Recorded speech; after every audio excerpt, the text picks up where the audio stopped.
ನೋಡಿದ್ರಲ್ಲ ವೀಕ್ಷಕರೇ, ನಮ್ಮ ಹೋಮಿಯೋಪತಿ ವೈದ್ಯರಾದ ಡಾಕ್ಟರ್ ಪ್ರಶಾಂತ್ ಅವರು ಆರ್ಥರೈಟಿಸ್ ಬಗ್ಗೆ ಅಂದ್ರೆ ಈ ಸಂಧಿವಾತದ ಬಗ್ಗೆ ಎಲ್ಲಾ ವಿಚಾರಗಳನ್ನು ವಿವರವಾಗಿ ತಿಳಿಸಿದ್ದಾರೆ. ಇನ್ನೂ ಹೆಚ್ಚಿನ ವಿಚಾರಗಳನ್ನ ನಿಮ್ ಜೊತೆ ಹಂಚಿಕೊಳ್ಳಲಿದ್ದಾರೆ. ನಿಮಗೆ ಈ ಕಾಯಿಲೆಗೆ ಸಂಬಂಧಪಟ್ಟಂತ ಯಾವ್ದಾದ್ರು ಪ್ರಶ್ನೆಗಳಿದ್ರೆ ನಿಮ್ಮ ಈ ಟಿವಿ ಸ್ಕ್ರೀನ್ ಮೇಲೆ ಬರ್ತಾ ಇರೋ ಈ ನಂಬರ್ಗೆ ಕರೆ ಮಾಡಿ ಡಾಕ್ಟರ್ನೊಂದಿಗೆ ನೇರವಾಗಿ ಮಾತಾಡಿ ನಿಮ್ಮ ಸಮಸ್ಯೆಗಳಿಗೆ ಪರಿಹಾರನ ಕಂಡುಕೊಳ್ಳಿ. ಡಾಕ್ಟರ್, ನಾವು ಈ ಸಂಧಿವಾತ ಅನ್ನುವಂತಹ ಈ ಕಾಯಿಲೆಗಳನ್ನ ಕೇವಲ ವಯಸ್ಸಾದವರಿಗೆ ಬರ್ತಾ ಇತ್ತು ನಾವು ಚಿಕ್ಕ ವಯಸ್ಸಿನಲ್ಲಿ ನೋಡುವಾಗ. ಆದ್ರೆ ಇತ್ತೀಚಿನ ದಿನಗಳಲ್ಲಿ ಚಿಕ್ಕ ಹುಡುಗರಿಗೂ ಅಂದ್ರೆ ಯಂಗ್ಸ್ಟರ್ಸ್ಗೆ ಕೂಡ ಈ ಕಾಯಿಲೆಗಳನ್ನ ನಾವು ನೋಡ್ತಾ ಇದೀವಿ. ಇದಕ್ಕೆ ಏನ್ ಪ್ರಮುಖವಾದ ಕಾರಣ ಇರ್ಬೋದು ಅಂತೀರಿ?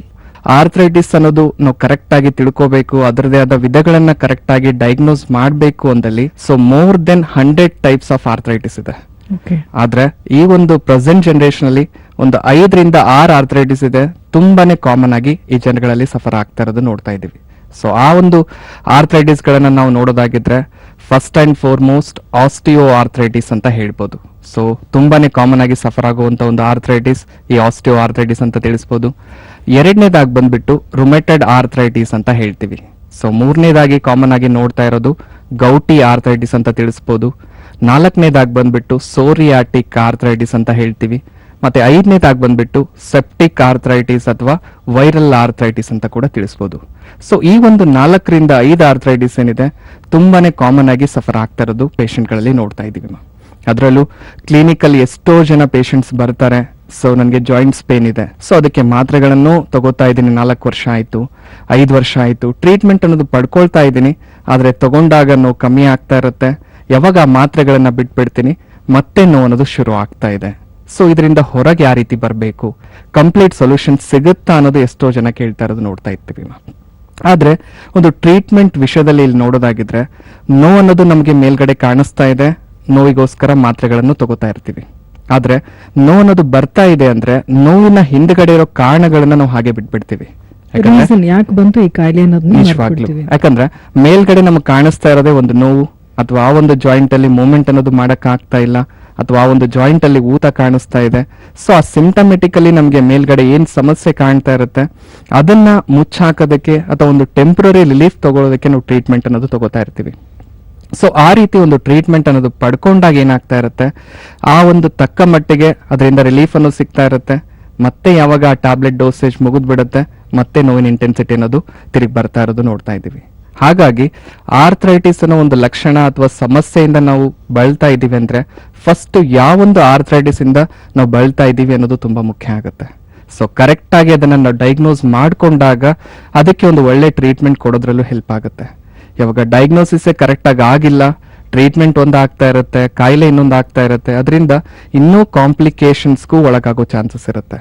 ಹಾಗಾಗಿ ಈ ಒಂದು ವಿಧಗಳೇನಿದೆ ಆರ್ಥರೈಟಿಸ್ ಅಲ್ಲಿ ಅದನ್ನ ಕರೆಕ್ಟ್ ಆಗಿ ಡಯಾಗ್ನೋಸ್ ಮಾಡ್ಕೊಳ್ಳೋದು ತುಂಬಾ ಮುಖ್ಯ ಇದೆ. ಆ ರೀತಿ ಈ ಒಂದು ಆರ್ಥರೈಟಿಸ್ ಅಲ್ಲಿ 5 ವಿಧ ಏನಿದೆ, ಅದರಲ್ಲೂ ತುಂಬಾನೇ ಕಾಮನ್ ಆಗಿ ಬರ್ತಾ ಇರೋದು ಮೊದಲನೇದಾಗಿ ನೋಡೋದಾಗಿದ್ರೆ ಆಸ್ಟಿಯೋ ಆರ್ಥರೈಟಿಸ್ ಅಂತ ಹೇಳ್ತೀವಿ. ಇದೇನಕ್ಕೆ ಸಂಬಂಧಪಟ್ಟಿದ್ದು ಡಾಕ್ಟರ್? ಜನರಲಿ ಆಸ್ಟಿಯೋ ಆರ್ಥರೈಟಿಸ್ ನ ನಾವು ಡಿಜೆನರೇಟಿವ್ ಡಿಸೀಸ್ ಅಂತ ಕರಿತೀವಿ. ಈಗ ನೀವು ಹೇಳ್ತಾ ಇದ್ರಿ ಸ್ಟಾರ್ಟಿಂಗ್ ಅಲ್ಲಿ ವಯಸ್ಸು ಆಗ್ತಾನೆ ಬರ್ತಾ ಇತ್ತು ಈ ಒಂದು ಕಾಯಿಲೆ. ಆ ಒಂದು ಕಾಯಿಲೆನೆ ಈ ಆಸ್ಟಿಯೋ ಆರ್ಥರೈಟಿಸ್ ಅಂತ ತಿಳಿಸಬಹುದು. ಅಂದ್ರೆ ಇದರಲ್ಲಿ ಸವಿಯುತ್ತೆ ಅಂತ ನಿಜವಾಗ್ಲು ಯಾವ ರೀತಿ ಏಜ್ ಆಗ್ತಾ ಇದೆ, ವಯಸ್ಸು ಆಗ್ತಾ ಇದೆ, ಅದ್ರ ಜೊತೆಗೆ ಮೂಳೆಗಳು ಅದ್ರ ಡೆನ್ಸಿಟಿ ಕೂಡ ಕಳ್ಕೊಳ್ತಾ ಇದೆ, ಸಾಂದ್ರತೆ ಕೂಡ ಕಳ್ಕೊಳ್ತಾ ಇದೆ, ಅದ್ರ ಮೂಲಕ ಈ ಒಂದು ಕಾಯಿಲೆಗೆ ತುತ್ತಾಗ್ತಾ ಇರೋದು ನೋಡ್ತಾ ಇದೀವಿ. ಅದರಲ್ಲೂ ಈ ಒಂದು ಡಿಜೆನರೇಟಿವ್ ಕಂಡೀಷನ್ ಅಂದ್ರೆ ಮೂಳೆಗಳು ಅದ್ರ ಡೆನ್ಸಿಟಿ ಅನ್ನೋದು ಕಳ್ಕೊಳ್ತಾ ಇದೆ. ಅದರ ಜೊತೆಗೆ ಈಗ ಏಜ್ ರಿಲೇಟೆಡ್ ಡಿಸೀಸ್ ಅಂತ ಕೂಡ ಇದನ್ನ ನಾವು ಕರಿಬಹುದು. ಒಂದು 10 ವರ್ಷದ ಕೆಳಗಡೆ ನಾ ಹೇಳ್ತಾ ಇದ್ದೆ, ಒಂದು 55-60 ವಯಸ್ಸಾದ್ಮೇಲೆ ಈ ಒಂದು ಸಮಸ್ಯೆ ಕಾಡ್ತಾ ಇದೆ. ಆದ್ರೆ ಈ ಒಂದು ಪ್ರೆಸೆಂಟ್ ಜನರೇಷನ್ ಅಲ್ಲಿ ಆ ಒಂದು ಏಜ್ ಪೀರಿಯಡ್ ಕೂಡ ಈಗ ಕಮ್ಮಿ ಆಗ್ತಾ ಇರೋದು ನೋಡ್ತಾ ಇದೀವಿ. ಈಗ 40, 45, 50 ಈ ಒಂದು ವಯಸ್ಸಿನವರೆಗೂ ಕೂಡ ಈ ಒಂದು ಸಮಸ್ಯೆಯಿಂದ ಬಳಲ್ತಾ ಇರೋದು ನೋಡ್ತಾ ಇದೀವಿ. ಅಷ್ಟರ ಮಟ್ಟಿಗೆ ಈ ಒಂದು ಆಸ್ಟಿಯೋ ಆರ್ಥರೈಟಿಸ್ ಕಾಮನ್ ಆಗಿ ಸಫರ್ ಆಗ್ತಾ ಇರೋದು ನೋಡ್ತಾ ಇದೀವಿ. ಆಸ್ಟಿಯೋ ಆರ್ಥರೈಟಿಸ್ ಯಾಕೆ ಬರ್ತಾ ಇದೆ, ಇಷ್ಟು ಕಾಮನ್ ಆಗಿ ಯಾಕೆ ಬೆಳ್ಕೊಳ್ತಾ ಇದೆ, ಅದರದೇ ಆದ ಕಾರಣಗಳು ನಾವಿಲ್ಲಿ ನೋಡೋದಾಗಿದ್ರೆ first and foremost mechanical stress ಅಂತ ಹೇಳ್ತಾ ಇದೀವಿ. ಈಗ ಸೈಕಲಾಜಿಕಲ್ ಸ್ಟ್ರೆಸ್ ಬೇರೆನೆ ಆಗುತ್ತೆ, ಅದೇ ರೀತಿ ಈಗ ಮೆಕ್ಯಾನಿಕಲ್ ಸ್ಟ್ರೆಸ್ ಅಂದ್ರೆ ನಮ್ಮ ಫಿಸಿಕಲ್ ಲೆವೆಲ್ ಅಲ್ಲಿ ನಾವು ಮಾಡ್ತಕ್ಕಂಥ ಕೆಲಸದ ಮೂಲಕ ದೇಹದ ಮೇಲೆ ಯಾವ ರೀತಿ ಪರಿಣಾಮ ಅನ್ನೋದು ಬೀರ್ತಾ ಇದೆ. ಈಗ ಎಷ್ಟೋ ಜನರಲ್ಲಿ ನೋಡ್ತಾ ಇರ್ತೀವಿ, ಈಗ ಜಾಸ್ತಿ ಹೊತ್ತು ಒಂದೇ ಜಾಗದಲ್ಲಿ ನಿಂತ್ಕೊಂಡು ಅಥವಾ ತುಂಬಾ ಹೊತ್ತು ಓಡಾಡ್ಕೊಂಡು ಅಥವಾ ಜರ್ನಿ ಮಾಡ್ಕೊಂಡು ಕಂಟಿನ್ಯೂಸ್ ಆಗಿ ಕೆಲಸ ಮಾಡ್ತಾ ಇರೋದು. ಸೊ ಕಂಟಿನ್ಯೂಸ್ ಆಗಿ ಆ ಥರ ಕೆಲಸ ಮಾಡ್ತಾ ಬಂದಾಗ ಈ ಒಂದು ವೇಟ್ ಬಿಯರಿಂಗ್ ಜಾಯಿಂಟ್ಸ್ ಅಂತ ಏನು ಹೇಳ್ತೀವಿ, ಈಗ ಮಂಡಿ ಇದೆ ಮಂಡಿ, ಹೌದು. ಅಥವಾ ಹಿಪ್ ಜಾಯಿಂಟ್ ಇದೆ, ಸೊ ಈ ಒಂದು ಮೂಳೆಗಳ ಮೇಲೆ ಪ್ರತಿನಿತ್ಯ ಅದ್ರ ಒತ್ತಡ ಅನ್ನೋದು ಬೀಳ್ತಾ Pressure ಇರುತ್ತೆ. ಬೀಳ್ತಾ ಇರುತ್ತೆ. ಹಾಗಾಗಿನೇ ಈ ಒಂದು ಆಸ್ಟಿಯೋ ಆರ್ಥ್ರೈಟಿಸ್ ಏನಿದೆ, ದೊಡ್ಡ ಮೂಳೆಗಳು ಎಲ್ಲಿ ಕೂಡ್ಕೊಂಡಿದೆ ಆ ಒಂದು ಭಾಗದಲ್ಲೇ ಈ ಸಮಸ್ಯೆ ಅನ್ನೋದು ತುಂಬಾನೇ ಕಾಮನ್ ಆಗಿ ಕಾಡ್ತಾ ಇದೆ. ಡಾಕ್ಟರ್ ಒಂದು ಕಾಲರ್ ಇದ್ದಾರೆ, Yeah. ಕಾಲ್ ತಗೊಳ್ಳೋಣ. ಹಲೋ, ಹಲೋ, ನಮಸ್ತೆ ಅಮ್ಮ, ಏನ್ ನಿಮ್ಮ ಹೆಸರು? ನಮಸ್ತೆ ಮೇಡಮ್, ನನ್ನ ಹೆಸರು ರಶ್ಮಿ ಅಂತ. ಡಾಕ್ಟರ್ ಇದ್ದಾರೆ, ನಿಮ್ ಪ್ರಶ್ನೆ ಏನಿದ್ರು ಅವ್ರು ನೇರವಾಗಿ ಕೇಳಿ. ಹಲೋ, ಹಲೋ, ನಮಸ್ತೆ ಲಕ್ಷ್ಮಿ ಅವರೇ, ಹೇಳಿ. ನಮಸ್ತೆ ಸರ್. ಸರ್, ನನಗೂ ನೀವು ಹೇಳೋ ತರ ಮಂಡಿ ನೋವು, ಸೊಂಟ ನೋವು ಎಲ್ಲ ಶುರುವಾಗಿದೆ. ಒಂದು Okay. ವರ್ಷದಿಂದ ಇದೆ ಸರ್. ಸ್ವಲ್ಪ ಜಾಸ್ತಿ ಕೆಲಸ ಮಾಡಿದ್ರೆ, ಓಡಾಡಿದ್ರೆ ಜಾಸ್ತಿ ಆಗ್ತಿದೆ. ನಾವು ಇನ್ನು ಯಾರ ಹತ್ರ ಡಾಕ್ಟರ್ ಹತ್ರ ಹೋಗಿ ತೋರಿಸಿಲ್ಲ. Okay. ಇದು ಏನ್ ಮಾಡ್ಬೇಕು ಸರ್? ಇದಕ್ಕೆ ಏನ್ ಟ್ರೀಟ್ಮೆಂಟ್ ಏನಾದ್ರು ಇದೆಯಾ? ಇದಕ್ಕೆ ಏನಾದ್ರು ಗುಣ ಆಗುತ್ತಾ? ಓಕೆ, ಆಲ್ರೆಡಿ 2 ವರ್ಷ ಆಗಿದೆ ಈಗ. ಹೌದು ಸರ್, 1 ವರ್ಷದಿಂದ ಸರ್, 2 ವರ್ಷ ಅಲ್ಲ, 1 ವರ್ಷದಿಂದ ಒಂದು ಇದೆ. ವರ್ಷದಿಂದ ಇದೆ. ಓಕೆ, ಏನಾದ್ರು ಮೆಡಿಸಿನ್ಸ್ ತಗೋತಾ ಇದ್ದೀರಾ ಈಗ? ಈಗ ಅಟ್ ಪ್ರೆಸೆಂಟ್ ಏನ್ ತಗೊಳ್ತಿಲ್ಲ ಸರ್. ಸ್ವಲ್ಪ Okay. ಯಾವಾಗಾದ್ರೂ ನೋವು ಬಂದಾಗ ತಗೊಳ್ತೀನಿ, ಕಡಿಮೆ ಆಗುತ್ತೆ, ಬಿಟ್ಬಿಡ್ತೀವಿ. But Okay. ಮತ್ತೆ ಹಂಗೆ ಅದೇ ತರನೇ ನೋವು ಕಾಣಿಸ್ಕೊಳ್ತಿದೆ, ಕೆಲಸ ಮಾಡಿದಾಗೆಲ್ಲ ಜಾಸ್ತಿ ಆಗುತ್ತೆ. Okay. ಯಾಕೆ ಅಂತ ಗೊತ್ತಾಗ್ತಿಲ್ಲ ಸರ್ ಇದು. ಓಕೆ, ನಿಮ್ಮ ವಯಸ್ಸು ಎಷ್ಟು ಈಗ? 32 ಸರ್. 32 ವರ್ಷ. ಸೊ ನೋಡಿ, ಇಷ್ಟು ಚಿಕ್ಕ ವಯಸ್ಸಲ್ಲೇ ಈ ಒಂದು ಜಾಯಿಂಟ್ ಸಮಸ್ಯೆ ಅನ್ನೋದು ಕಾಡ್ತಾ ಇದೆ ಅಂದ್ರೆ, ಸೊ ಅದಕ್ಕೆ ಮೂಲ ಕಾರಣ ಇಲ್ಲಿ ನೋಡೋದಾಗಿದ್ರೆ ಈಗ ಕೆಲಸ ಒಂದೇ ಕಾರಣ ಆಗುತ್ತೆ ಅಂತ ಹೇಳಕ್ಕಾಗೋದಿಲ್ಲ. ಎಸ್ಪೆಷಲಿ ಈ ಒಂದು ವಯಸ್ಸಲ್ಲಿ ನೋಡ್ತಾ ಇದೀವಿ ಅಂದ್ರೆ ಮೇನ್ಲಿ ಬಿಕಾಸ್ ಆಫ್ ಈ ಒಂದು ಡೆಫಿಷಿಯನ್ಸಿ ಅಂತ ಏನು ಹೇಳ್ತೀವಿ, ಕ್ಯಾಲ್ಸಿಯಂ ಅಲ್ಲಿ ಆಗಿರ್ಬೋದು, ವಿಟಮಿನ್ D3 ಅಲ್ಲಿ ಆಗಿರ್ಬೋದು, ಇದರಲ್ಲಿ ದೇಹದಲ್ಲಿ ಯಾವಾಗ ವ್ಯತ್ಯಾಸ ಅನ್ನೋದು ಕಾಣಿಸಕ್ ಶುರು ಆಗ್ಬಿಡತ್ತೆ. ಅಂದ್ರೆ ಮೂಳೆಗಳಿಗೆ ಎಷ್ಟರ ಮಟ್ಟಿಗೆ ಈ ಒಂದು ಕ್ಯಾಲ್ಸಿಯಂ ಆಗಿರ್ಬೋದು, ವಿಟಮಿನ್ D3 ಅಗತ್ಯ ಹ್ಮ್ ಟೈಮ್ ಟು ಟೈಮ್ ಅದು ಸಿಗ್ತಾನೆ ಇಲ್ಲ ಅಂದಾಗ ಏನಾಗ್ಬಿಡುತ್ತೆ, ಅರ್ಲಿಯರ್ ಏಜಸ್ ಅಲ್ಲೇ ಈ ತರ ಸಮಸ್ಯೆಗಳು ಉಲ್ಬಣ ಆಗೋದಕ್ಕೆ ಶುರು ಆಗ್ತಾ ಇದೆ. ಸೊ ಹಾಗಾಗಿ ಆದಷ್ಟು ಸ್ವಲ್ಪ ಫುಡ್ ಹ್ಯಾಬಿಟ್ಸ್ ಅಲ್ಲಿ ವ್ಯತ್ಯಾಸ ಮಾಡ್ಕೊಳ್ಳೋದು ತುಂಬಾನೇ ಮುಖ್ಯ ಇರುತ್ತೆ. ಒಂದು ಎರಡನೇದು, ಈ ಒಂದು ಚಿಕ್ಕ ವಯಸ್ಸಲ್ಲೇ ಬರ್ತಾ ಇದೆ ಅಂದಾಗ ಸ್ವಲ್ಪ ಫುಡ್ ಹ್ಯಾಬಿಟ್ಸ್ ಗಳ ಜೊತೆಗೆ ಫಿಸಿಕಲ್ ಆಕ್ಟಿವಿಟೀಸ್ ಕೂಡ ತುಂಬಾ ಇಂಪಾರ್ಟೆಂಟ್ ಇರುತ್ತೆ. ಯಾಕಂದ್ರೆ ನೀವು ಹೇಳ್ತಾ ಇದ್ರಿ, ಈಗ ಮಂಡಿ ನೋವಿನ ಜೊತೆಗೆ ಸೊಂಟ ನೋವು ಕೂಡ ಬರ್ತಾ ಇದೆ. ಹೌದು. ಕೆಲಸ ಮಾಡಿದಾಗ ಆ ನೋವು ಇನ್ನೂ ಜಾಸ್ತಿನೇ ಆಗ್ತಾ ಇದೆ.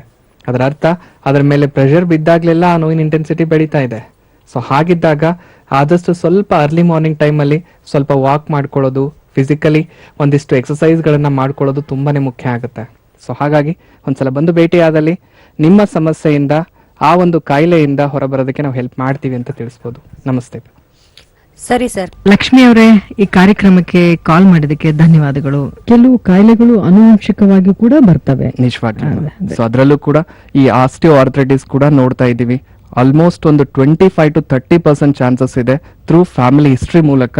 ಸೊ ಮಕ್ಕಳಲ್ಲಿ ಕೂಡ ಕಾಣಿಸ್ತಕ್ಕಂಥದ್ದು ಅನುವಂಶಿಕವಾಗಿ ಕೂಡ ಬರುತ್ತೆ ಈ ಕಾಯಿಲೆ. ನಿಜವಾಗ್ಲು. ಸೊ ಅದಕ್ಕೆ ಮೇನ್ ಕಾರಣ ನಮ್ಮ ಈ ಒಂದು ಇಮ್ಯೂನ್ ಸಿಸ್ಟಮ್ ಅಂತ ಕೂಡ ಹೇಳ್ಬೋದು. ಸೊ ಒಂದು ಮೆಕ್ಯಾನಿಕಲ್ ಸ್ಟ್ರೆಸ್ ಆಯ್ತು ಕಾರಣ. ಎರಡನೇದಾಗಿ ಬಂದ್ಬಿಟ್ರೆ ಕ್ಯಾಲ್ಸಿಯಂ ಮತ್ತೆ ವಿಟಮಿನ್ D3 ಅಲ್ಲಿ ಡೆಫಿಷಿಯನ್ಸಿ ಅನ್ನೋದು ಕಾಣಿಸ್ಕೊಂಡಾಗ. ಓಕೆ, ಈಗ ಪ್ರೆಸೆಂಟ್ ಜನರೇಷನ್ ಅಲ್ಲಿ ನೋಡ್ತಾ ಇದೀವಿ, ಫಾಸ್ಟ್ ಲೈಫ್ ಅಂತೂ ಇದೆ, ಹೌದು. ಅದ್ರ ಜೊತೆಗೆ ಫಾಸ್ಟ್ ಜನರೇಷನ್ ನೋಡ್ತಾ ಇದೀವಿ. ಹೌದು. ಇನ್ನೊಂದು ಫಾಸ್ಟ್ ಫುಡ್ ಅನ್ನೋದು ತುಂಬಾನೇ ಅನ್ನೋದು ಕಾಮನ್ ಆಗಿ ನೋಡ್ತಾ ನೋಡ್ತಾ ಇದೀವಿ. ಹೌದು. ಅದ್ರಲ್ಲೂ ಈ ಒಂದು ಕ್ಯಾಲ್ಸಿಯಂ ಆಗಿರ್ಬೋದು ಅಥವಾ ವಿಟಮಿನ್ D3 ಅನ್ನೋದಾಗಿರ್ಬೋದು, ಅದರಲ್ಲಿ ಯಾವಾಗ ಕಮ್ಮಿ ಆಗ್ತಾ ಬರುತ್ತೆ, ಸೊ ಅದರಲ್ಲಿ ಯಾವಾಗ ಕೊರತೆ ಅನ್ನೋದು ಕಾಣಿಸಕ್ ಶುರು ಆಗ್ಬಿಡತ್ತೆ, ಆಟೋಮೆಟಿಕ್ ಆಗಿ ನಮ್ಮ ದೇಹದಲ್ಲಿರೋ ಮೂಳೆಗಳಿಗೆ ಎಷ್ಟು ಮಟ್ಟಿಗೆ ಆ ಒಂದು ಕ್ಯಾಲ್ಸಿಯಂನ ಮತ್ತೆ ವಿಟಮಿನ್ D3 ಅಗತ್ಯ ಇದೆ, ಸಮಯಕ್ಕೆ ಅದು ಸಿಗ್ತಾನೆ ಇಲ್ಲ. ಸೊ ಅದು ಕೂಡ ಎಷ್ಟೋ ಜನರಲ್ಲಿ ಅರ್ಲಿಯರ್ ಏಜ್ ಅಲ್ಲೇ ಈ ತರ ಒಂದು ಕಾಯಿಲೆಗಳಿಗೆ ತುತ್ತಾಗದ ಕಾರಣ ಆಗ್ತಾ ಇದೆ. ಸೊ ಅದು ಬಿಟ್ರೆ ನೆಕ್ಸ್ಟ್ ಕಾರಣ ನೋಡೋದಾಗಿದ್ರೆ ಓವರ್ ವೇಟ್ ಅಥವಾ ಒಬಾಸಿಟಿ. ಓಕೆ, ಈಗ ಸ್ಥೂಲಕಾಯ ಅಂತ ಏನ್ ಹೇಳ್ತೀವಿ, ದೇಹದ ತೂಕ ಯಾವ ರೀತಿ ಬೆಳೀತಾ ಹೋಗುತ್ತೆ, ಆ ಒಂದು ತೂಕದ ಒತ್ತಡ ಬೀಳ್ತಾ ಇರೋದೇ ಒಂದು ಕಾಲ್ಗಳ ಮೇಲೆ. ಆ ಒಂದಿನ, 1 ತಿಂಗಳು, 1 ವರ್ಷ ಆ ಒಂದು ತೂಕನ ತಡಿಬಹುದು. ಪ್ರತಿನಿತ್ಯ ಅದೇ ತೂಕನ ನಾವು ತಡಿಬೇಕು ಅಂದಾಗ ಆಟೋಮೆಟಿಕ್ ಆಗಿ ಆ ಒಂದು ಮೂಳೆಗಳಲ್ಲಿರೋ ಒತ್ತಡ ಜಾಸ್ತಿ ಆಗ್ತಾ ಬಂದಷ್ಟು ಅದರಲ್ಲಿ ಸವೆತ ಕೂಡ ಕಾಣಿಸ್ಕೊಳ್ಳೋದಕ್ಕೆ ಶುರು ಆಗ್ತಾ ಬರೋದು. ಹಾಗಾಗಿ ಆದಷ್ಟು ವೇಟ್ ನ ಕೂಡ ಕಂಟ್ರೋಲ್ ಅಲ್ಲಿ ಇಟ್ಕೊಳ್ಳೋದು ತುಂಬಾನೇ ಮುಖ್ಯ ಆಗುತ್ತೆ. ಅದು ಬಿಟ್ರೆ 4ನೇದಾಗಿ ಈ ಒಂದು ಆಸ್ಟಿಯೋ ಆರ್ಥ್ರೈಟಿಸ್ಗೆ ಕಾರಣ ಆಗ್ತಾ ಇರೋದು ಎನಿ ಮೆಕ್ಯಾನಿಕಲ್ ಇಂಜುರೀಸ್ ಕೂಡ ಇಲ್ಲಿ ಕಾರಣ ಆಗ್ತಾ ಇದೆ. ಎಷ್ಟೋ ಜನ ಬೈಕಲ್ಲಿ, ಕಾರಲ್ಲಿ ಹೋಗ್ತಾ ಇರ್ತಾರೆ.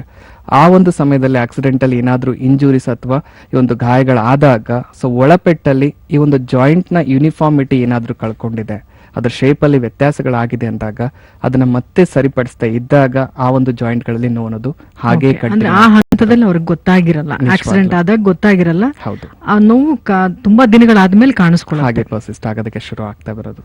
ಯಾವಾಗ ಆ ಒಂದು ಜಾಯಿಂಟ್ ಅಲ್ಲಿ ಊತ ಅನ್ನೋದು ಕಾಣಿಸಕ್ ಶುರು ಆಗ್ಬಿಡುತ್ತೆ, ಆ ಕಂಪ್ಲೀಟ್ ಮೂವ್ಮೆಂಟ್ ಅನ್ನೋದೇನಿತ್ತು ಜಾಯಿಂಟ್ ಅಲ್ಲಿ ಸ್ಲೋ ಆಗಿ ಕಮ್ಮಿ ಆಗೋದಕ್ಕೂ ಶುರು ಆಗ್ತಾ ಬರೋದು. ಸೊ ಮೊದ್ಲಿನಷ್ಟು ಈಗ ನನಗೆ ಆ ಒಂದು ಜಾಯಿಂಟ್ ಅಲ್ಲಿ ಫೋಲ್ಡ್ ಅನ್ನೋದು ಮಾಡಕ್ ಆಗ್ತಾ ಇಲ್ಲ. ಓಕೆ. ಸೊ ಯಾವಾಗ ಆ ಒಂದು ಜಾಯಿಂಟ್ ಅಲ್ಲಿ ಮೂವ್ಮೆಂಟ್ ಅನ್ನೋದು ಕಮ್ಮಿ ಆಗ್ತಾ ಇದೆ, ದಿನೇ ದಿನೇ ಕಮ್ಮಿ ಆಗ್ತಾ ಇದೆ ಅಂದ್ರೆ ಅರ್ಥ ಜಾಯಿಂಟ್ ನ ಯೂನಿಫಾರ್ಮಿಟಿ ಅನ್ನೋದು ಕಳ್ಕೊಳ್ತಾ ಇದೆ. ಸೊ ಒಂದು ಜಾಯಿಂಟ್ ನಾರ್ಮಲ್ ಆಗಿ ಅದ್ರ ಫಂಕ್ಷನ್ ಆಗ್ಬೇಕು ಅಂದ್ರೆ ಆ ಒಂದು ಜಾಯಿಂಟ್ ನ ಮಧ್ಯೆ ಇರೋ ಒಂದು ಲುಬ್ರಿಕೆಂಟ್ ಅಥವಾ ಆಯಿಲ್ ಅಂತ ಹೇಳ್ತೀವಿ. ಸೊ ಅದನ್ನ ನಾವು ಸೈನೋವಿಯಲ್ ಫ್ಲೂಯಿಡ್ ಅಂತ ಕರಿತೀವಿ. ಆ ಒಂದು synovial fluid as a lubricant ತರದ್ ಆಕ್ಟ್ ಮಾಡ್ತಾ ಇರುತ್ತೆ. ಆ ಲುಬ್ರಿಕೆಂಟ್ ಕೆಲಸ ಏನಂದ್ರೆ ಒಂದು ಜಾಯಿಂಟ್ ನ ನಾರ್ಮಲ್ ಆಗಿ ಮೂವ್ಮೆಂಟ್ ಮಾಡುವಲ್ಲಿ ಹೆಲ್ಪ್ ಮಾಡ್ತಾ ಇರುತ್ತೆ. ಹಾಗಾಗಿ ಈ ಒಂದು ಕಾಯಿಲೆಯಿಂದ ಸಫರ್ ಆಗ್ತಾ ಇದ್ದೀರಾ ಅಂದಲ್ಲಿ ಆದಷ್ಟು ಇನಿಷಿಯಲ್ ಪೀರಿಯಡ್ ಅಲ್ಲೇ ಅದಕ್ಕೆ ಒಂದು ಟ್ರೀಟ್ಮೆಂಟ್ ಅನ್ನೋದು ಪಡ್ಕೊಂಡಾಗ ಆ ಒಂದು ಸಮಸ್ಯೆಯಿಂದ ಕಂಪ್ಲೀಟ್ ಆಗಿ ಹೊರಬರೋದಕ್ಕೂ ಹೆಲ್ಪ್ ಆಗುತ್ತೆ.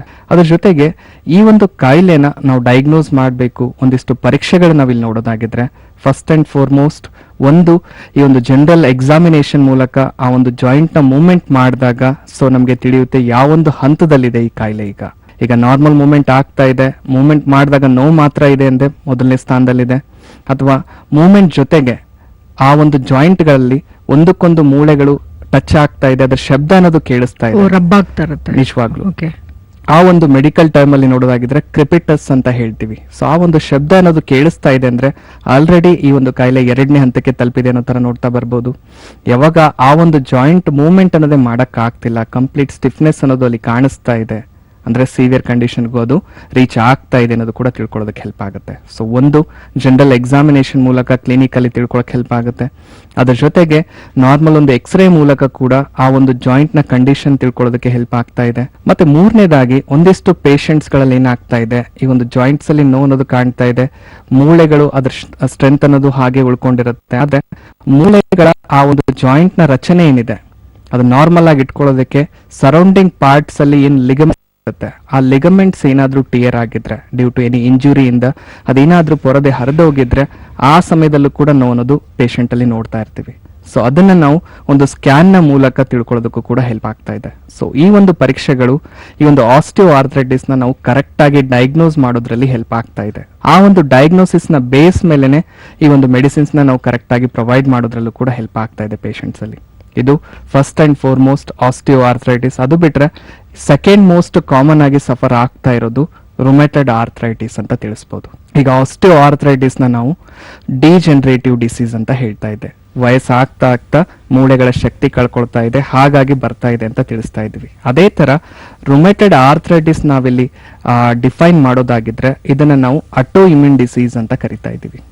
Auto immune in the sense ಈಗ ನಮ್ಮ ದೇಹದಲ್ಲಿರೋ ಇಮ್ಯೂನ್ ಸಿಸ್ಟಮ್ ಫಂಕ್ಷನ್ ಯಾವಾಗ ಎಬ್ನಾರ್ಮಲ್ ಆಗಿ ಕೆಲಸ ಮಾಡೋದಕ್ಕೆ ಶುರು ಮಾಡಿಬಿಡುತ್ತೆ. ಫಾರ್ ಎಕ್ಸಾಂಪಲ್ ಈಗ ಹೊರಗಡೆಯಿಂದ ಏನೇ ಒಂದು ಇನ್ಫೆಕ್ಷನ್ ದೇಹಕ್ಕೆ ಬಂದು ಇಫೆಕ್ಟ್ ಮಾಡ್ತಾ ಇದೆ, ಅವಾಗ ನಮ್ಮ ರಕ್ತದಲ್ಲಿರೋ ರಕ್ತ ಕಣಗಳ ಕೆಲಸ ಏನಾಗಿರುತ್ತೆ, ಆ ಒಂದು ಇನ್ಫೆಕ್ಷನ್ ನ ತಡೆ ಹಿಡಿಯೋದು ಅಥವಾ ಆ ಒಂದು ಇನ್ಫೆಕ್ಷನ್ ನ ಸಾಯಿಸ್ಬಿಟ್ಟು ದೇಹಕ್ಕೆ ಯಾವುದೇ ರೀತಿ ಸಮಸ್ಯೆ ಆಗದೆ ಇರೋ ತರ ದೇಹನ ಪ್ರೊಟೆಕ್ಟ್ ಮಾಡೋದು ಆ ಒಂದು ಸೆಲ್ಸ್ ಗಳ ಕೆಲಸ ಆಗಿರುತ್ತೆ. ಆದ್ರೆ ಈ ಒಂದು ಅಟೋ ಇಮ್ಯೂನ್ ಕಂಡೀಷನ್ ಅಲ್ಲಿ ಏನಾಗ್ತಾ ಇದೆ, ಆ ಒಂದು ಇಮ್ಯೂನ್ ಸಿಸ್ಟಮೇ ವಿರುದ್ಧವಾಗಿ ಕೆಲಸ ಮಾಡೋದಕ್ಕೆ ಶುರು ಮಾಡೋದು, ದೇಹಕ್ಕೆ ತೊಂದರೆ ಕೊಡೋದಕ್ಕೆ ಶುರು ಮಾಡೋದು. ಸೊ ಆ ಒಂದು ಕಂಡೀಷನ್ ಅಲ್ಲಿ ಹುಡ್ತಕ್ಕಂತ ಒಂದು ಸಮಸ್ಯೆನೆ ಈ ರುಮೆಟೆಡ್ ಆರ್ಥ್ರೈಟಿಸ್ ಅಂತ ತಿಳಿಸಬಹುದು. ಸೊ ಜನರಲಿ ಇಲ್ಲಿ ಏಜ್ ಫ್ಯಾಕ್ಟರ್ ನೋಡೋದಾಗಿದ್ರೆ ಈಗ ಆಸ್ಟಿಯೋ ಆರ್ಥ್ರೈಟಿಸ್ ಅಲ್ಲಿ ಹೇಳ್ತಾ ಇದ್ವಿ ವಯಸ್ಸಾದವರಲ್ಲಿ ತುಂಬಾನೇ ಕಾಮನ್ ಆಗಿ ಕಾಡ್ತಾ ಇದೆ. ಆದ್ರೆ ರುಮೆಟೆಡ್ ಆರ್ಥ್ರೈಟಿಸ್ ಅನ್ನೋ ಒಂದು ಸಮಸ್ಯೆ 5 ವರ್ಷ 10 ವರ್ಷದ ಮಕ್ಕಳಲ್ಲಾದ್ರೂ ಕೂಡ ನೋಡ್ತಾ ಇದೀವಿ. ಅದೇ ತರ 60-70 ವರ್ಷ ವೃದ್ಧರಲ್ಲಾದ್ರೂ ಕೂಡ ಈ ಸಮಸ್ಯೆ ಕಾಡ್ತಾ ಇರೋದು ನೋಡ್ತಾ ಇದೀವಿ. ಸೊ ಅಷ್ಟರ ಮಟ್ಟಿಗೆ ಕಾಮನ್ ಆಗಿ ಇಫೆಕ್ಟ್ ಆಗುವಂತ ಒಂದು ಸಮಸ್ಯೆ ಈ ರುಮೆಟೆಡ್ ಆರ್ಥ್ರೈಟಿಸ್ ಅಂತ ತಿಳಿಸಬಹುದು. ಅದ್ರ ಜೊತೆಗೆ ಈ ಒಂದು ಆಸ್ಟಿಯೋ ಆರ್ಥ್ರೈಟಿಸ್ ಅಲ್ಲಿ ನಾನು ಹೇಳ್ತಾ ಇದ್ದೆ ದೊಡ್ಡ ಮೂಳೆಗಳು ಎಲ್ಲಿ ಕೂಡ್ಕೊಂಡಿದೆ ಆ ಒಂದು ಭಾಗದಲ್ಲಿ ತೊಂದರೆ ಕೊಡ್ತಾ ಇದೆ.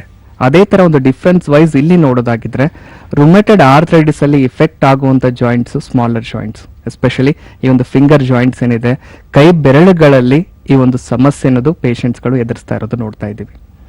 ಇನ್ನೊಂದು ಡಿಫರೆನ್ಸ್ ವೈಸ್ ನೋಡೋದಾಗಿದ್ರೆ ಈಗ ಆಸ್ಟಿಯೋ ಆರ್ಥ್ರೈಟಿಸ್ ಅಲ್ಲಿ ಒಂದು ಗ್ರಾಜುವಲ್ ಆನ್ಸೆಟ್ ಇತ್ತು, ಅಂದ್ರೆ ದಿನಗಳು ಕಳೀತಾ ಕಳೀತಾ ಸ್ಲೋ ಆಗಿ ಕಾಯಿಲೆ ಬೆಳೀತಾ ಅದರಿಂದ ಕಾಂಪ್ಲಿಕೇಶನ್ಸ್ಗೆ ಒಳಗಾಗ್ತಾ ಇದ್ರು. ಆದ್ರೆ ಈ ಒಂದು ರುಮೆಟೆಡ್ ಆರ್ಥ್ರೈಟಿಸ್ ಏನಿದೆ ಸೊ ಕಮ್ಮಿ ಸಮಯದಲ್ಲೇ ಸಿವಿಯರ್ ಕಂಡೀಷನ್ಗೂ ಕೂಡ ರೀಚ್ ಆಗ್ತಾ ಇರೋದು ನೋಡ್ತಾ ಇದೀವಿ.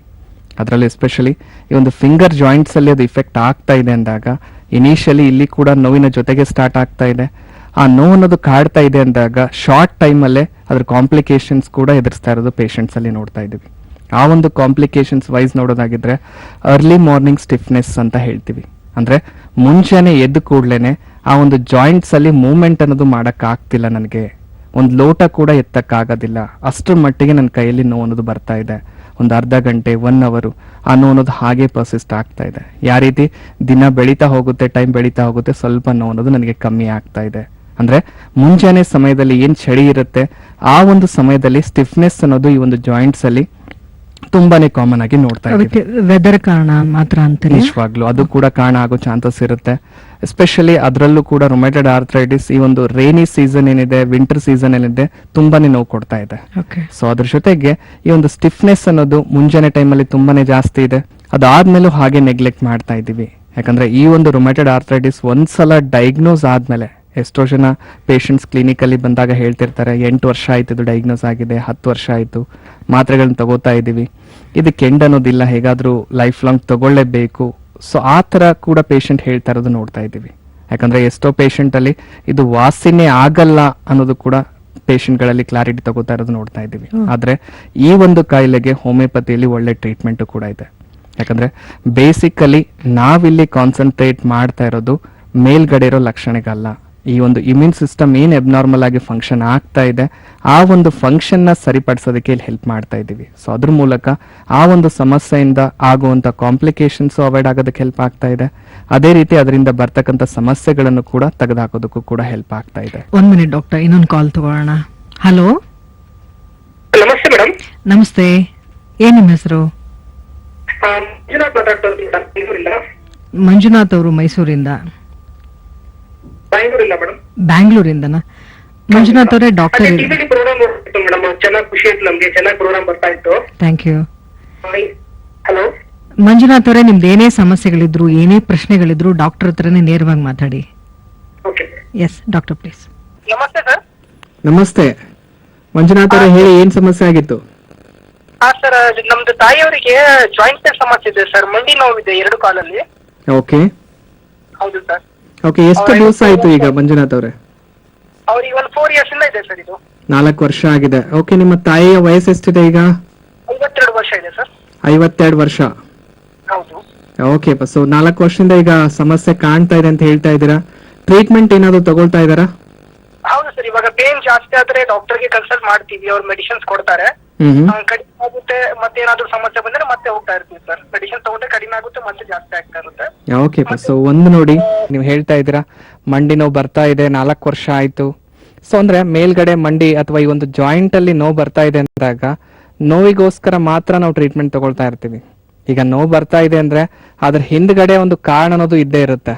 ಆ ಕಾರಣನ ನಾವು ಯಾವಾಗ ಹಾಗೆ ಬಿಡ್ತಾ ಇದೀವಿ ಅಂದಾಗ ಕಾಯಿಲೆಗೆ ಮೇಲ್ಪಟ್ಟಲ್ಲೇ ಆ ಒಂದು ಕಾಯಿಲೆನ ಮುಚ್ಚಾಕೋದಕ್ಕೆ ಮಾತ್ರ ಟ್ರೀಟ್ಮೆಂಟ್ ತಗೊಳ್ತಾ ಇದೀವಿ ಅಂದಾಗ ಆ ಒಂದು ಟೈಮ್ ಪೀರಿಯಡ್ ವರೆಗೂ ಸ್ವಲ್ಪ ನೋವು ಅನ್ನೋದು ಕಮ್ಮಿ ಇರುತ್ತೆ, ಹೊರತಾಗಿ ಆ ಸಮಸ್ಯೆಯಿಂದ ಹೊರಬರೋದಕ್ಕೆ ಆಗ್ತಾ ಇರೋದಿಲ್ಲ. ಆದ್ರೆ ನಮ್ಮ ಹೋಮಿಯೋಪತಿಯಲ್ಲಿ ನಾವು ಇಲ್ಲಿ ಕಾನ್ಸಂಟ್ರೇಟ್ ಮಾಡ್ತಕ್ಕಂಥ ಒಂದು ಟ್ರೀಟ್ಮೆಂಟ್ ನೋಡೋದಾಗಿದ್ರೆ ಇಲ್ಲಿ ಮೇನ್ ಆಗಿ ಕಾನ್ಸಂಟ್ರೇಟ್ ಮಾಡ್ತಾ ಇರೋದು ಒಳಗಡೆ ಏನೆಲ್ಲ ಕಾರಣಗಳಿದೆ ಫಸ್ಟ್ ಅದನ್ನ ತಿಳ್ಕೊಂಡ್ಬಿಟ್ಟು ಅದಕ್ಕೆ ಒಂದು ಸೂಕ್ತವಾದ ಮೆಡಿಸಿನ್ಸ್ ನ ಪ್ರೊವೈಡ್ ಮಾಡೋದ್ರಲ್ಲಿ ಹೆಲ್ಪ್ ಮಾಡ್ತಾ ಇದೀವಿ. ಈಗ ಆಲ್ರೆಡಿ ನೀವು ಹೇಳ್ತಾ ಇದ್ದೀರಾ 52 ವರ್ಷ ಅಂತ, ಅಂದ್ರೆ ಈ ಒಂದು ವಯಸ್ಸು ಆಗ್ತಾ ಆಗ್ತಾ ಇನ್ನೂ ಮೂಳೆಗಳ ಆ ಒಂದು ಡೆನ್ಸಿಟಿ ಅಥವಾ ಸಾಂದ್ರತೆ ಅನ್ನೋದು ಕಳ್ಕೊಳ್ಳೋ ಚಾನ್ಸಸ್ ತುಂಬಾನೇ ಜಾಸ್ತಿ ಇರುತ್ತೆ. ಹಾಗಾಗಿ ಆದಷ್ಟು ನೆಗ್ಲೆಕ್ಟ್ ಮಾಡ್ಕೊಳಕ್ ಹೋಗ್ಬೇಡಿ.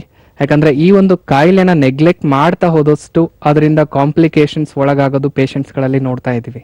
ಯಾಕಂದ್ರೆ ಇನಿಷಿಯಲಿ ಈ ಒಂದು ಸಮಸ್ಯೆ ನೋವಿನ ಜೊತೆಗೆ ಸ್ಟಾರ್ಟ್ ಆಗ್ತಾ ಇದೆ, ಆದ್ರೆ ಅದೇ ಒಂದು ನೋವು ದಿನೇ ದಿನೇ ಬೆಳೀತಾ ಬೆಳೀತಾ ಆ ಒಂದು ಜಾಯಿಂಟ್ ಅಲ್ಲಿ ಮೂವ್ಮೆಂಟ್ ಅನ್ನೋದು ಮಾಡಕ್ ಆಗ್ತಾ ಇಲ್ಲ, ಅಥವಾ ಆ ಒಂದು ಜಾಯಿಂಟ್ ಅಲ್ಲಿ ಊತ ಕಾಣಿಸ್ಕೊಳ್ಳೋದಕ್ಕೆ ಶುರು ಆಗ್ತಾ ಬರೋದು. ಇನ್ನೂ ಹಾಗೆ ನಿರ್ಲಕ್ಷ್ಯ ಮಾಡ್ತಾ ಬಂದಲ್ಲಿ ಆ ಒಂದು ಮೂಳೆಗಳು ಒಂದಕ್ಕೊಂದು ಟಚ್ ಆಗ್ತಾ ಇದೆ, ಅಥವಾ ಮೂಳೆಗಳ ಘರ್ಷಣೆಯಿಂದ ಮೇಲ್ಪಟ್ಟಲ್ಲಿ ಆ ಒಂದು ಮೂಳೆಗಳ ಶಬ್ದ ಕೂಡ ಕೇಳಿಸ್ತಾ ಇರುತ್ತೆ ಮೂವ್ಮೆಂಟ್ ಮಾಡ್ತಾ ಬಂದಾಗ. ಸೊ ಇಷ್ಟೆಲ್ಲ ಕಾಂಪ್ಲಿಕೇಶನ್ಸ್ ಈ ಒಂದು ಆಸ್ಟಿಯೋ ಆರ್ಥ್ರೈಟಿಸ್ ಅಲ್ಲಿ ಅಥವಾ ಸಂಧಿವಾತದಲ್ಲಿ ನಾವು ನೋಡ್ತಾ ಇದ್ದೀವಿ.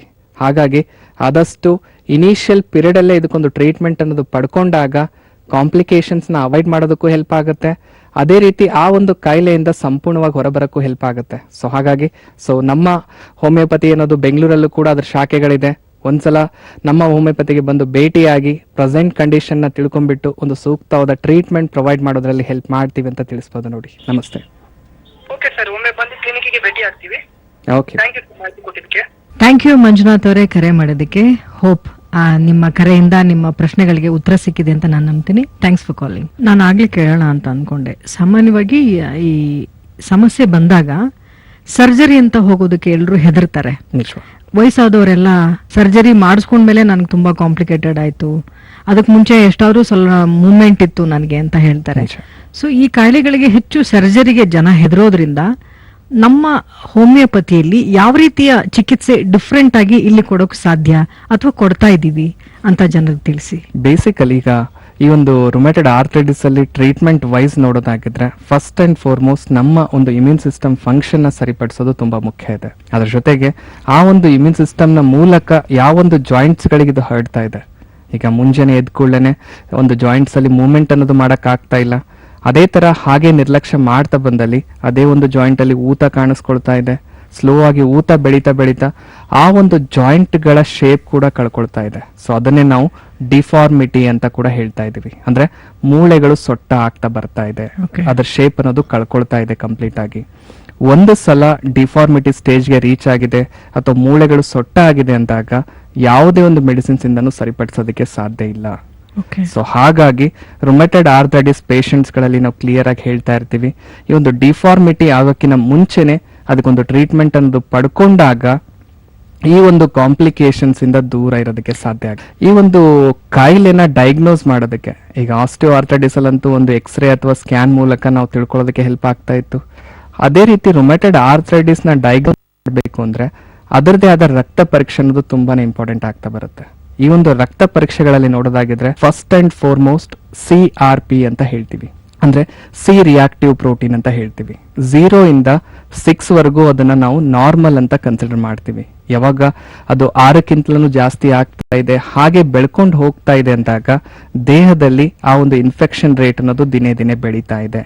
ಸೊ ಇದು ಒಂದು ಕನ್ಫರ್ಮೇಟರಿ ಟೆಸ್ಟ್ ಅಲ್ಲಿ ಒಂದು ಪರೀಕ್ಷೆ ಅನ್ನೋದು ಹೇಳ್ತಾ ಬರ್ಬೋದು. ಎರಡನೇದಾಗಿ ಬಂದ್ಬಿಟ್ಟು ESR ಅಂತ ಕರಿತೀವಿ ಮೇಡಮ್. ಅದನ್ನ ನಾವು ಎರಿಥ್ರೋಸೈಟಿಕ್ ಸೆಡ್ಮೆಂಟೇಷನ್ ರೇಟ್ ಅಂತ ಹೇಳ್ತೀವಿ.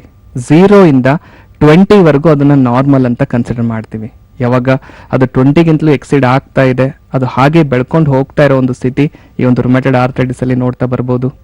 ಮೂರನೇದಾಗಿ ಬಂದ್ಬಿಟ್ಟು ASLO ಅಂತ ಕರಿತೀವಿ. ಸೊ ಅದು ಪಾಸಿಟಿವ್ ಇದೆನಾ ಅಥವಾ ನೆಗೆಟಿವ್ ಇದೆನಾ ಅದನ್ನ ಡಯಾಗ್ನೋಸ್ ಮಾಡ್ಕೊಳ್ಳೋದು ತುಂಬಾನೇ ಇಂಪಾರ್ಟೆಂಟ್ ಆಗುತ್ತೆ. ಈ 3 ಪರೀಕ್ಷೆಗಳು ಪಾಸಿಟಿವ್ ಆಗಿದೆ. ಅದ್ರ ಜೊತೆಗೆ 4ನೇದಾಗಿ ಬಂದ್ಬಿಟ್ಟು ರುಮ್ಯಾಟೆಡ್ ಫ್ಯಾಕ್ಟರ್ ಅಂತ ಹೇಳ್ತೀವಿ. ಸೊ ಅದು ಕೂಡ ಲೆಸ್ ದೆನ್ 20 ಇದ್ದಾಗ ನಾರ್ಮಲ್ ಅಂತ ಕನ್ಸಿಡರ್ ಮಾಡ್ತೀವಿ. ಯಾವಾಗ ಅದು 20ಗಿಂತಲೂ ಜಾಸ್ತಿ ಆಗ್ತಾ ಇದೆ ಆ ಒಂದು ಕಂಡೀಷನ್ ಅಲ್ಲೇ ಒಂದು ಕನ್ಫರ್ಮೇಟರಿ ಟೆಸ್ಟ್ ಆಗಿ ನಾವು ನೋಡ್ತಾ ಇದೀವಿ ಈ ಒಂದು ರುಮ್ಯಾಟೆಡ್ ಆರ್ಥ್ರೈಟಿಸ್ ಅಲ್ಲಿ. ಯಾವಾಗ ಈ ಒಂದು ರುಮ್ಯಾಟೆಡ್ ಫ್ಯಾಕ್ಟರ್ ನೆಗೆಟಿವ್ ಆಗಿದೆ, ಲೆಸ್ ದೆನ್ 20 ಇದೆ, CRP, ESR ಮತ್ತೆ ASLO ಪಾಸಿಟಿವ್ ಇದೆ ಅಂದಾಗ ಆ ಒಂದು ಕಂಡೀಷನ್ ನಾವು ಸೀರೋ ನೆಗೆಟಿವ್ ಆರ್ಥ್ರೈಟಿಸ್ ಅಂತ ಕರಿತಾ ಇದೀವಿ. ಅಂದ್ರೆ ಆಲ್ರೆಡಿ ಮುನ್ಸೂಚನೆಗಳು ತೋರಿಸ್ತಾ ಇದೆ. ಸೊ ಆ ಒಂದು ಕಂಡೀಷನ್ ಅಲ್ಲೇ ನಾವು ಒಳ್ಳೆ ಟ್ರೀಟ್ಮೆಂಟ್ ಅನ್ನೋದು ಪಡ್ಕೊಂಡಾಗ ರುಮ್ಯಾಟೆಡ್ ಆರ್ಥ್ರೈಟಿಸ್ ಆಗಿ ಅದನ್ನ ಕನ್ವರ್ಟ್ ಆಗದಿರೋ ತರ ನೋಡ್ಕೊಳ್ಳೋದಕ್ಕೆ ಹೆಲ್ಪ್ ಆಗ್ತಾ ಇರುತ್ತೆ. ಸೊ ಹಾಗಾಗಿ ಈ ಒಂದು ಪರೀಕ್ಷೆಗಳನ್ನ ನಾವು ಕರೆಕ್ಟ್ ಟೈಮ್ ಅಲ್ಲಿ ಮಾಡಿಸ್ತಾ ಬಂದಲ್ಲಿ ಈ ಒಂದು ಸಮಸ್ಯೆಯಿಂದ ಆಗುವಂತ ಪರಿಣಾಮಗಳೇನಿದೆ ಅದನ್ನ ಅವಾಯ್ಡ್ ಮಾಡೋದಕ್ಕೂ ಕೂಡ ಹೆಲ್ಪ್ ಆಗ್ತಾ ಇರುತ್ತೆ ಅಂತ ತಿಳಿಸ್ಬೋದು. ಮತ್ತೆ 3ನೇದಾಗಿ ಬಂದ್ಬಿಟ್ಟು ಮ್ಯಾಮ್ ಗೌಟಿ ಆರ್ಥ್ರೈಟಿಸ್ ಅಂತ ಹೇಳ್ತೀವಿ. ಸೊ ಗೌಟಿ ಆರ್ಥ್ರೈಟಿಸ್ ಅನ್ನೋ ಒಂದು ಕಂಡೀಷನ್ ಬರೋದಕ್ಕೆ ಮೂಲ ಕಾರಣ ನಮ್ಮ ದೇಹದಲ್ಲಿರೋ ಈ ಒಂದು ಯೂರಿಕ್ ಆಸಿಡ್ ಅಂಶ ಅನ್ನೋದು ಯಾವಾಗ ಜಾಸ್ತಿ ಆಗ್ತಾ ಇದೆ. ಸೊ ಆ ಒಂದು ಕಂಡೀಷನ್ ಅಲ್ಲೇ ಈ ಒಂದು ಕಾಯಿಲೆಗೆ ತುತ್ತಾಗ್ತಾ ಇರೋದು ನೋಡ್ತಾ ಇದ್ದೀವಿ.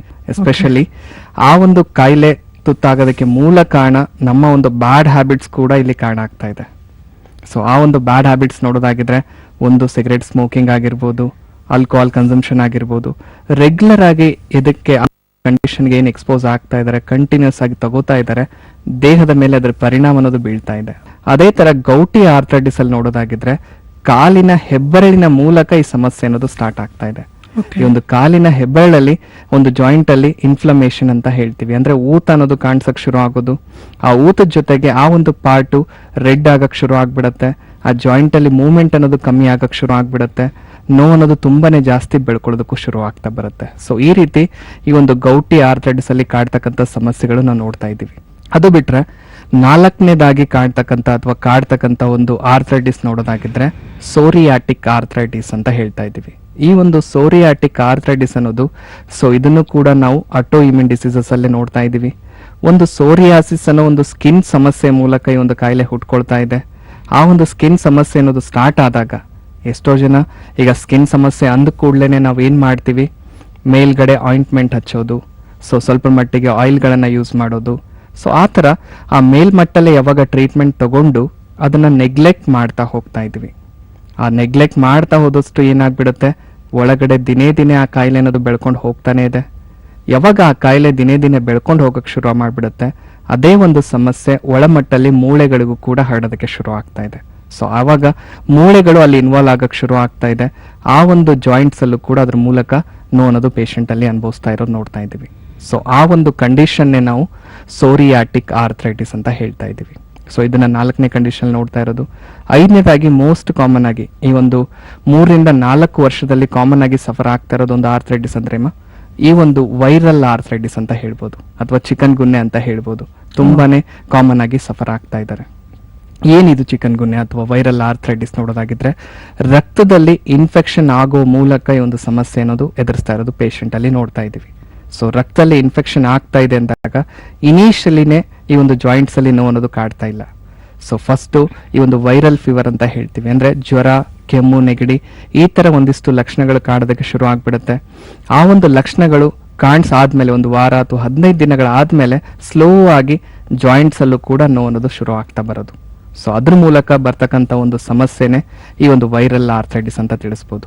ಈ ಎಲ್ಲದರ ಜೊತೆಗೆ ಇನ್ನೊಂದು ಕಾಮನ್ ಆಗಿ ಸಫರ್ ಆಗ್ತಾ ಇರೋದು ಆಂಕಲೈಸಿಂಗ್ ಸ್ಪಾಂಡಿಲೈಟಿಸ್ ಅಂತ ಹೇಳ್ತೀವಿ, ಅಥವಾ ಸ್ಯಾಕ್ರೋ ಇಲಿಯಾಕ್ ಆರ್ಥ್ರೈಟಿಸ್ ಅಂತ ಕೂಡ ಹೇಳ್ತಾ ಬರ್ಬೋದು. ಸೊ ಜನರಲಿ ಈ ಒಂದು ದೇಹನ ನಾರ್ಮಲ್ ಆಗಿ ರಚನೆ ಆಗ್ತಕ್ಕಂಥದ್ದು ಒಂದು ಜಾಯಿಂಟ್ಸ್ ಗಳಲ್ಲಿ ನೋಡೋದಾಗಿದ್ರೆ, ಈ ಒಂದು ಕತ್ತಿಂದ ಕೆಳಗಡೆ ಭಾಗದವರೆಗೂ ಸೊ 33 ಮೂಳೆಗಳಿದೆ. ಸೊ ಅದನ್ನೇ ನಾವು ಸ್ಪೈನಲ್ ಕಾರ್ಡ್ ಅಂತ ಕೂಡ ಹೇಳ್ತಾ ಇರ್ತೀವಿ, ವರ್ಟಿಬ್ರಲ್ ಕಾಲಮ್ ಅಂತ ಹೇಳ್ಬೋದು. ಈ ಒಂದು ಕತ್ತಿಂದ ಕೆಳಭಾಗದಲ್ಲಿ 33 ಮೂಳೆಗಳೇನಿದೆ, ಪ್ರತಿಯೊಂದು ಮೂಳೆಗಳ ಮಧ್ಯೆ ಗ್ಯಾಪ್ ಅನ್ನೋದಿರುತ್ತೆ. ಆ ಒಂದು ಗ್ಯಾಪ್ಗಳ ಮಧ್ಯೆಯಿಂದನೇ ನರಗಳು ಪಾಸ್ ಆಗಿರೋದು.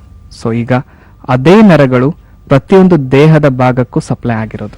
ಸೊ ಆ ಒಂದು ನರಗಳ ಮೂಲಕನೇ ನಮ್ಮ ದೇಹದಲ್ಲಿ ಪ್ರತಿಯೊಂದು ಫಂಕ್ಷನ್ ನಾರ್ಮಲ್ ಆಗಿ ನಡೀತಾ ಇರೋದು ನೋಡ್ತಾ ಇದ್ದೀವಿ. ಯಾವಾಗ ಅದೇ ಒಂದು ಮೂಳೆಗಳ ಮೇಲೆ ಒತ್ತಡ ಬೀಳ್ತಾ ಇದೆ, ಸೊ ಅದರಲ್ಲಿ ಫಂಕ್ಷನಿಂಗ್ ಅಲ್ಲಿ ವ್ಯತ್ಯಾಸ ಅನ್ನೋದು ಕಾಡ್ತಾ ಇದೆ. ಸೊ ಅದ್ರ ಮೂಲಕ ಕೂಡ ಎಷ್ಟೋ ಜನ ಒಂದಿಷ್ಟು ಕಾಯಿಲೆಗಳಿಗೆ ತುತ್ತಾಗ್ತಾ ಇರೋದು ನೋಡ್ತಾ ಇದ್ದೀವಿ. ಸೊ ಆ ರೀತಿ ಒಂದಿಷ್ಟು ಕಾಯಿಲೆಗಳಲ್ಲಿ ನೋಡೋದಾಗಿದ್ರೆ, ಒಂದು ಸರ್ವೈಕಲ್ ಸ್ಪಾಂಡಿಲೈಟಿಸ್ ಅಂತ ಹೇಳ್ಬೋದು, 2ನೇದಾಗಿ ಬಂದ್ಬಿಟ್ಟು ಲಂಬಾರ್ ಸ್ಪಾಂಡಿಲೈಟಿಸ್ ಅಂತ ಹೇಳ್ಬೋದು, ಅದೇ ತರ 3ನೇದಾಗಿ ಈ ಒಂದು ಆಂಕಲೈಸಿಂಗ್ ಸ್ಪಾಂಡಿಲೈಟಿಸ್ ಅಂತ ಕೂಡ ಹೇಳ್ಬೋದು. ಯಾವುದೇ ಒಬ್ಬ ಪೇಷಂಟ್ ಮೊದಲನೇ ಹಂತದಲ್ಲೇ ಬಂದಾಗ ನೀವು ಸರ್ಜರಿನ ಪೋಸ್ಟ್ಪೋನ್ ಮಾಡಿ ಅಥವಾ ಅವಾಯ್ಡ್ ಮಾಡಿ ನೀವು ಅದಕ್ಕೆ ಮೆಡಿಸಿನ್ಸ್ ನ ಕೊಡಬಹುದು. ನಿಜವಾಗ್ಲೂ ಪೇಷಂಟ್ ಅದನ್ನ ನೆಗ್ಲೆಕ್ಟ್ ಮಾಡಿ ತುಂಬಾ ಕಾಯಿಲೆ ಹೆಚ್ಚಾಗೋವರೆಗೂ ಅವ್ರು ವೇಟ್ ಮಾಡ್ಕೊಂಡು ಬಂದಾಗ ಸೊ ಯಾವ ಸರ್ಜರಿನೂ ಕೂಡ ಸಹಾಯಕ್ಕೆ ಬರಲ್ಲ, ಯಾವ ಮೆಡಿಸಿನ್ಸ್ ಕೂಡ ಸಹಾಯಕ್ಕೆ ಬರಲ್ಲ ಅನ್ನೋದು ಸಹಜವಾಗಿ ವೀಕ್ಷಕರಿಗೆ ಗೊತ್ತಾಗಬೇಕಾಗಿರುವಂತ ವಿಚಾರ. ನಿಜವಾಗ್ಲೂ. ಯಾಕಂದ್ರೆ ಒಂದು ಕಾಯಿಲೆ ಅನ್ನೋದು ಹುಟ್ಕೊಂಡಿದೆ, ಅದರಿಂದ ಸಮಸ್ಯೆಗಳಾಗ್ತಾ ಇದೆ ಅಂದಾಗ ಸೊ ನೀವ್ ಹೇಳಿರೋ ಪ್ರಕಾರ ಅರ್ಲಿಯರ್ ಸ್ಟೇಜ್ ಅಲ್ಲೇ ಅದಕ್ಕೆ ಟ್ರೀಟ್ಮೆಂಟ್ ಪಡ್ಕೊಳ್ಳೋದು ತುಂಬಾ ಮುಖ್ಯ ಆಗುತ್ತೆ. ಸೊ ಅದನ್ನ ನೆಗ್ಲೆಕ್ಟ್ ಮಾಡ್ತಾ ಇದೀವಿ ಅಂದಾಗ ಅದರಿಂದ ಕಾಂಪ್ಲಿಕೇಶನ್ಸ್ ಅನ್ನೋದು ಎದುರಿಸಲೇಬೇಕಾಗತ್ತೆ. ಸೊ ಈ ರೀತಿ ಒಂದು ಕಾಂಪ್ಲಿಕೇಶನ್ಸ್ ಆಗಿರ್ಬೋದು, ಟ್ರೀಟ್ಮೆಂಟ್ ವೈಸ್ ಆಗಿರ್ಬೋದು, ಹೋಮಿಯೋಪತಿಕ್ ವೈಸ್ ನೋಡೋದಾಗಿದ್ರೆ ಎಸ್ಪೆಷಲಿ ನಮ್ಮ ಈ ಒಂದು ಹೋಮಿಯೋಪತಿ ಏನಿದೆ ಇಲ್ಲಿ ನಾವು ಕಾನ್ಸಂಟ್ರೇಟ್ ಮಾಡ್ತಾ ಇರೋದು ನ್ಯಾನೋ ಜೆನೆಟಿಕ್ ಕಾನ್ಸ್ಟಿಟ್ಯೂಷನಲ್ ಮೆಡಿಸಿನ್ಸ್ ಅಂತ ಹೇಳ್ತೀವಿ. ಸೊ ಅಂದ್ರೆ ನ್ಯಾನೋ ಅಂದ್ರೆ ಒಂದು ಮೈನ್ಯೂಟ್ ಡೋಸೇಜ್ ಇಂದ ಸೊ ಅವರ ದೇಹಕ್ಕೆ ಅನುಗುಣವಾಗಿ ಸೊ ಟ್ರೀಟ್ಮೆಂಟ್ ಅನ್ನೋದು ಪ್ರೊವೈಡ್ ಮಾಡ್ತಾ ಇರೋದು. ಈಗ ಒಂದು ಆರ್ಥ್ರೈಟಿಸ್ ಇಂದ ಸಫರ್ ಆಗ್ತಾ ಇದ್ದಾರೆ ಪೇಷಂಟ್ ಅಂದಾಗ ಪ್ರತಿಯೊಬ್ಬರಿಗೂ ಒಂದೇ ಮೆಡಿಸಿನ್ಸ್ ಕೊಟ್ಟಾಗ ಅದರಿಂದ ಸರಿ ಹೊಂದುತ್ತೆ ಅಂತಲ್ಲ. ಹೋಮಿಯೋಪತಿಯಲ್ಲಿ ಈಗ ನೋವು ಬಂದಿದೆ ಅಂತ ಎಲ್ಲರಿಗೂ ನೋವಿನ ಮಾತ್ರೆಗಳು ಕೊಡ್ತಾ ಇದೀವಿ, ಆ ತರ ಇರೋದಿಲ್ಲ. ಸೊ ಹೋಮಿಯೋಪತಿಕ್ ವೈಸ್ ಟ್ರೀಟ್ಮೆಂಟ್ ಅಲ್ಲಿ ನೋಡೋದಾಗಿದ್ರೆ ಇಂಡಿವಿಜುವಲ್ ಪರ್ಸನ್ ವೈಸ್ ಟ್ರೀಟ್ಮೆಂಟ್ ಅನ್ನೋದು ಪ್ರೊವೈಡ್ ಮಾಡ್ತಾ ಇರೋದು. ಅವರ ದೇಹಕ್ಕೆ ಯಾವ ರೀತಿ ಮೆಡಿಸಿನ್ಸ್ ಅನ್ನೋದು ಸೂಟ್ ಆಗುತ್ತೆ ಅದ್ರ ಪ್ರಕಾರ ಮೆಡಿಸಿನ್ಸ್ ಅಲ್ಲಿ ವ್ಯತ್ಯಾಸಗಳು ಮಾಡ್ತಾ ಬಂದಲ್ಲಿ ಆ ಒಂದು ಸಮಸ್ಯೆಯಿಂದ ಸಂಪೂರ್ಣವಾಗಿ ಹೊರಬರಕ್ಕೂ ಹೆಲ್ಪ್ ಆಗ್ತಾ ಇರುತ್ತೆ. ಡಾಕ್ಟರ್, ಹಲವಾರು ಅಮೂಲ್ಯವಾದ ವಿಚಾರಗಳನ್ನ ನೀವು ಪ್ರೇಕ್ಷಕರ ಜೊತೆ ಹಂಚಿಕೊಂಡಿದ್ದಕ್ಕೆ ನಿಮಗೆ ಧನ್ಯವಾದಗಳು. ನಮಸ್ತೆ. ನೋಡಿದ್ರಲ್ಲ ವೀಕ್ಷಕರೇ, ನಮ್ಮ ಹೋಮಿಯೋಪತಿಯಲ್ಲಿ ರೋಗವನ್ನು ಗುಣಪಡಿಸಲೆಂದೇ ದೇಶಾದ್ಯಂತ 50ಕ್ಕೂ ಹೆಚ್ಚು ಶಾಖೆಗಳಲ್ಲಿ ಆರೋಗ್ಯವನ್ನ ಸುಧಾರಣೆ ಮಾಡುವಲ್ಲಿ ಪ್ರಮುಖ ಪಾತ್ರವನ್ನು ವಹಿಸ್ತಾ ಇದೆ. ನಮ್ಮ ಹೋಮಿಯೋಪತಿಯಲ್ಲಿ ಹಲವಾರು ಜನ ಇದರಿಂದ ಉಪಯೋಗವನ್ನ ಪಡೆದು ದೇಶಾದ್ಯಂತ ಲಕ್ಷಾಂತರ ಜನ ಗುಣಮುಖರಾಗಿದ್ದಾರೆ. ಈ ನಿಮ್ಮ ಟಿವಿ ಪರದೆ ಮೇಲೆ ಬರ್ತಾ ಇರುವ ಈ ಸಂಖ್ಯೆಗೆ ಕರೆ ಮಾಡಿ ನಮ್ಮ ಹೋಮಿಯೋಪತಿಯ ಎಲ್ಲ ನುರಿತ ವೈದ್ಯರೊಂದಿಗೆ ಮಾತನಾಡಿ ಆದಷ್ಟು ಬೇಗ ಗುಣಮುಖರಾಗಿ ಅಂತ ವಿನಂತಿಸ್ತಾ ಈ ಕಾರ್ಯಕ್ರಮನ ಮುಗಿಸ್ತಾ ಇದ್ದೀನಿ. ಧನ್ಯವಾದಗಳು. ರೋಗದಿಂದ ಬಂದವರು ರೋಗ ಮುಕ್ತರಾಗಿ ಆರೋಗ್ಯವಂತರಾಗಿ ಹೋಗೋದಿಕ್ಕೆ ಉತ್ತಮ ವೇದಿಕೆ ಅಂದ್ರೆ ನಮ್ಮ ಹೋಮಿಯೋಪತಿ. ನಮ್ಮ ಹೋಮಿಯೋಪತಿ ಆರೋಗ್ಯ ಸಂಜೀವನಿ. ನಮ್ಮ ಹೋಮಿಯೋಪತಿ ಆರೋಗ್ಯ ಸಂಜೀವನಿ.